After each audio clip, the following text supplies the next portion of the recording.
এসেছি মন্দিরে। এই মন্দিরটা আমার বাড়ির থেকে 10-12 পা হাঁটলেই এই মন্দিরটা। প্রত্যেক অমাবস্যায় এখানে খুব বড় করে পুজো হয়। আর ফলহারিণী অমাবস্যা জ্যৈষ্ঠ মাসের একটি বড় অমাবস্যা। এখানে আজকে বিশেষ ধরনের পুজো, বিশেষ ধরনের বলতে যেরকম প্রত্যেক অমাবস্যা হয় সেরকমই, কিন্তু মাকে এখানে পুরো ফলের মালা দিয়ে, ফল দিয়ে, শুধু ফল আর ফল দিয়ে সাজানো হয়েছে। আর মা তো সবসময় এখানে মোটামুটি অমাবস্যাতে বেনারসি পরেন, দেখে আসছি আমি। এই পুজোটা মোটামুটি 2019 সাল থেকেই দেখছি প্রত্যেক অমাবস্যা এখানে ভোগ বিতরণও হয় রাত্রিবেলা 9:30-10টার মধ্যে পুজো শেষ হয়ে যায়। তো যাই হোক, আমি আজকে মোটামুটি উপোস করেই আছি। এখানে অনেকেই উপসীরা আছেন।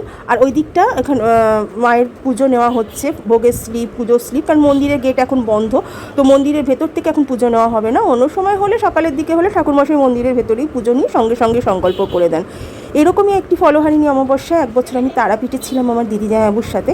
সেখানকার পুজো দেখে তো আমি ভীষণ মুগ্ধ হয়েছিলাম। প্রচণ্ড ভিড়ের চোটে মানে মুখ দেখতে পাচ্ছিলাম না মায়ের, কিন্তু আমাদের যিনি পাণ্ডা দাদা ছিলেন তিনি আমাদের নিয়ে গিয়ে একেবারে মায়ের পায়ের কাছে দিয়েছিলেন। মায়ের পা ধরে প্রণাম করার সুযোগ পেয়েছিলাম সেই অমাবস্যাতে। আর এখন আরতি শুরু হয়ে গেছে, আরতির পরে হবে অঞ্জলি।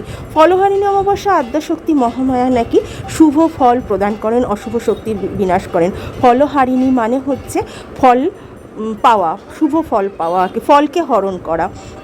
তো সমস্ত ফলের মালা, ফল এখানে ফলে ফলে ভর্তি, শুধু কি বলবো, ডেচকি ফলই এখান থেকে সব সরানো হচ্ছে। সবাই ফল দিয়ে পুজো দিয়েছে ফলহারিণী অমাবস্যাতে।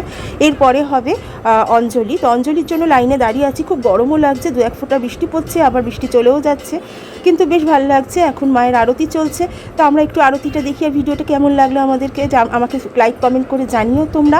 তো মায়ের আরতিটা এখন সবাই মিলে দেখি, তারপরে অঞ্জলি দিয়ে ভোগ নিয়ে বাড়ি চলে যাব। এখানে প্রচুর উপসী আছে, হয়তো 2-3 ক্ষেপে অঞ্জলি হবে। তো আজকের অমাবস্যার পুজোটা তোমাদের সাথে শেয়ার করতে পেরে আমার ভীষণ ভালো লাগছে। প্রত্যেক অমাবস্যাতেই হয়। আমার এই মায়ের মুখ তোমাদেরকে অনেকবার দেখিয়েছি। মা সকলের মঙ্গল করুন এবং সকলে যেন শুভ ফল পায়, সবার মঙ্গল কামনা পূর্ণ হয়। এটাই ফলহারিণী অমাবস্যার যখন বিশেষ উদ্দেশ্য, সকলের উদ্দেশ্যে এটাই চাইবো, আমার সন্তান, আমার পরিবার এবং সকলের পরিবার সন্তান নিয়ে যেন সুখে থাকে। তো আসো আমরা অঞ্জলির শেষ মুহূর্ত, এই আরতির শেষ মুহূর্তটা আমরা একটু সবাই মিলে দেখি।